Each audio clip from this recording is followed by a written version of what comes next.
Hey guys, so Carlos here again. This time I'm going to talk to you about genetic modification. Um, I think there is a lot of stuff leading up to this lecture that may not be obvious how it relates, but hopefully things will start coalescing now. So we've talked about bioethics. We've talked about my mental and societal change in the form of drugs or surgeries. Um, we've talked about uh, plagues, um, antibacterial, viral. We've talked about tribal epistemology, and we've talked about eugenics. And some of those are going to come into play here. Some are going to come into play into the next section on transhumanism, and everything's going to matter for the future. But for now, let's talk about what we're going to talk about. let's uh, let's give you the outline. We're going to start off this video with human nature, and in fact, that might be the entirety of this video because the next section on a history of genetic modification is a really long section, so that might be its own separate video. And then we'll wrap up the third video by discussing genetic editing, which is a term I try not to use, um, and moving forward. I'll tell you why I don't use genetic editing after we talk about what a modification is and what we mean by it. But first, what is human nature? So here are some facts about humans. We have 23 pairs of chromosomes, at least most of us do. There are people that are born with extra chromosomes in 8, 9, 13, 18, 21, 22 sex chromosomes. Um, all of the other chromosomes, if you have one too many or one too few, you spontaneously miscarry. In fact, most pregnancies are spontaneous miscarriages, not necessarily due to this. But very few people have extra chromosomes. Some of those are Down syndrome. We have a couple of other syndromes that are associated with some of these.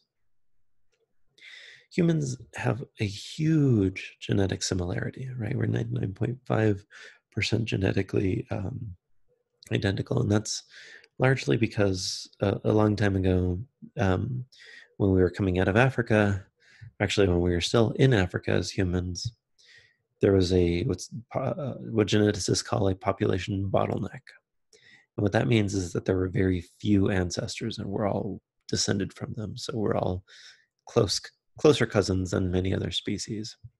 Certainly closer cousins than non-complex eukaryotes. So, for example, the bacterium E. coli, Escherichia coli, um, can share as little as 20-something% of their genetic identity. So even though we are very different, we all have lots of differences, we're very, very genetically similar, although only a couple of dozen genes are truly unique to humans. We can talk about some of those. Some of those are really cool. We actually may have gotten some of those from various places. We have some genes that we don't even share with our most recent common ancestors, but we might share with bacteria, which is kind of awesome. Humans have the highest known brain to body size ratio, something called encephalization, of all creatures. Um, Basically, whales have bigger brains, but they also have a huger body. So we pay attention to the ratio. And of course we would, because we're at the top there. We share most of our genes with chimpanzees and bonobos, and those are our closest cousins. Although we did have other cousins, Neanderthals and Homo floresiensis, but we killed, mated, and ate them. Probably not in that order. Um, so we've about 2 to 3% of our genetic code is due to Neanderthals, right? More vaguely, or at least less concretely, humans have language and we have culture. And there are other creatures that we can say have some language aspects, but we certainly have a greater degree of language, at least in ways that we care about. We don't really care about chemical signaling of ants, but well, maybe they do. We cooperate. I guess he's a anthropologist. Michael Tomasello says that this cooperation is sharing of intentions. Understanding other minds is what truly separates human altruism from other altruism in other animals. We have upright posture and big brains. So because we have the highest brain to body size ratio, and for some reason we decide to walk upright, it means that in order to have offspring that don't kill the mother, we have to retard the pregnancy, right? Or the childhood, right? Basically make it as extended as possible. Have one of the longest childhoods of all mammals. Most development is done outside the womb at this point, right? So we have, I don't know, 9 months gestation. I guess adults are truly full adults by age 25, but let's say getting to like 15 or 16 or 18 is the end of childhood. So it's most of the development is outside of the womb. We also have superstition, mythology, religion, art, capacity for abstract thoughts, and this, science, technology, and society. So, okay, those are things that make us humans. So let's ask these questions, right? Well, if somebody had an extra chromosome or lacked a chromosome, would they still be human? I think most people think that's true. We have examples and we call them human. And we would find it weird if people didn't call them humans. What about if they had a tiny brain? We have the highest brain to body size ratio, but that's not true for all humans. Some people have tiny brains due to developmental issues. Again, that I don't think we would not call them human. If people lacked language or couldn't cooperate or were not upright, did not have long childhoods, some of those are rarer, but some are pretty common. And either way, we think those are interesting. We don't think that kicks somebody out of the human club. People don't believe in religion and mythology, and that's fine. Some people don't have the capacity for certain abstract thoughts. That's fine. I think the thing that's not fine that we all agree on is if they don't like my class, they're heathens. And we should burn them at the stake immediately. So unless somebody doesn't like science, technology, and society, we'd still say that they're human. So where does that leave us? I forgot. Okay, sorry. What if it wasn't things we were born with? What if it was things that we modified? We can modify you therapeutically, change your emotional state. We can modify you surgically or mechanically, or we could even have your parents choose the embryo that you develop from. We could put technology into your mind or your glasses. We could genetically modify you, give you drugs of various sorts. We could clone people. Some people think we might be able to copy minds into digital formats. I have no idea what that means. I don't think anybody quite does. But there are almost some discussion. I don't know.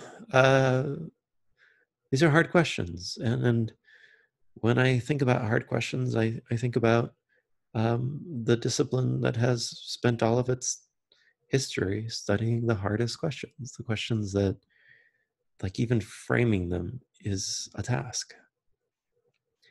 A lot of philosophy is about trying to frame the question in the best way.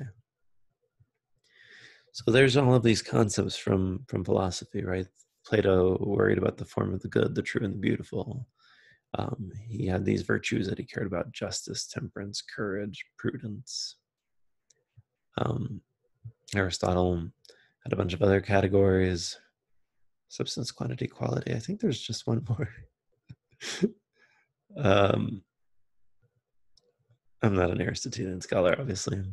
People have talked about the right ethics, right? Trying to figure out what the good life is, or what are rights. We've talked about that. What is personhood? We've talked about. What is knowledge? We've talked about. Justification, belief, possibility, necessity, actuality. Like, these are all concepts that seem obvious when you don't think about them, but once you start to try to think about them, get really complex and murky. And it's not just philosophy. It's questions that are raised by new science, right? So the concept of gene differs historically and between sciences. The notion of time. If you want to bother a physicist, ask them what time it is, or what. Sorry, not what time it is. What time is, right? That's a truly deep philosophical question that will keep people wrestling. Memory, right? We've broken down what we think of as memory multiple times in light of new science. Technology has made it so that we can have adopted mothers, birth mothers, donor embryo mothers, donor um, mitochondrial mothers, and just every other generic kind of mother, right? The traditional role of mother has separated due to technology. It's the same with death. We used to think that if you poked somebody with a stick and they didn't move, that meant that they were dead. But then we invented the iron lung and invented the um, various other technologies to be able to keep humans alive. Like, if your kidneys stop working, you get dialysis, you get pacemakers if your heart stops working. So at a certain point, scientists had to actually make a conscious decision to say that brain death was death. Then there were debates about whether it was whole brain death or partial brain death or something else. Identity. Technology has questioned our very notion of where we start and stop. Society has questioned the notion of speech, religion, media. All of these have been like questions that have been raised by science, technology, and society. And I want to give you some big giant lesson here, but like the lesson is that there's not going to be one thing that it is to be human. There's not a thing that it is that we will discover. It's a decision that we had to make. We had to decide when somebody counted as dead. We have to decide legally which is the right kind of motherhood that matters. There's differences, but it's not obvious that those differences force a decision.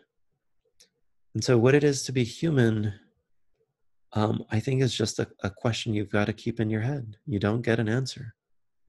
And there will be cases that are farther and closer away to paradigmatically human. And we just have to keep those in mind, especially as we go into the next section of this lecture.